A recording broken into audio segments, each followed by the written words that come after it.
নমস্কার, আশা করি সকলেই খুব ভালো আছেন। জলপ্রদীপ বানানোর জন্য প্রথমেই কিছু ফুল, পাতা, প্লাস্টিকের কাঁটা ও সন্ধে দেওয়া বাতি এবং 4টি গ্লাস নিয়ে নিয়েছি। গ্লাসগুলিতে যে যেরকম পারবে ফুল দিয়ে দেবে। এখানে কিন্তু সাজানোর কোনো বিষয় নেই, ফুল পাতা একসঙ্গেই দিয়ে নিয়েছি। তারপরে গ্লাসগুলিতে এখন একটু ফাঁক রেখে পুরো ভর্তি করে জল দিয়ে দেব।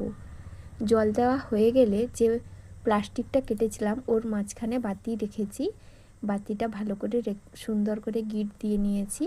এবারে অল্প অল্প করে উপরে তেল দিয়ে নেব, দিয়ে ওই বাতিগুলো ওখানে সুন্দর করে বসিয়ে দেব। এখানে কিন্তু আর বেশি কিছু করতে হয়নি, আর এটা খুব সুন্দর হয় আর অনেকক্ষণ ধরে জ্বলতে থাকে। দেখতে কিন্তু ভীষণ সুন্দর হয়েছে। তোমাদের কার কার এই জলপ্রদীপগুলো ভালো লেগেছে তোমরা কিন্তু অবশ্যই কমেন্টে জানিও। আর আমার চ্যানেলে যারা যারা নতুন তারা কিন্তু অবশ্যই সাবস্ক্রাইব করে রাখবে। সকলকে অসংখ্য ধন্যবাদ।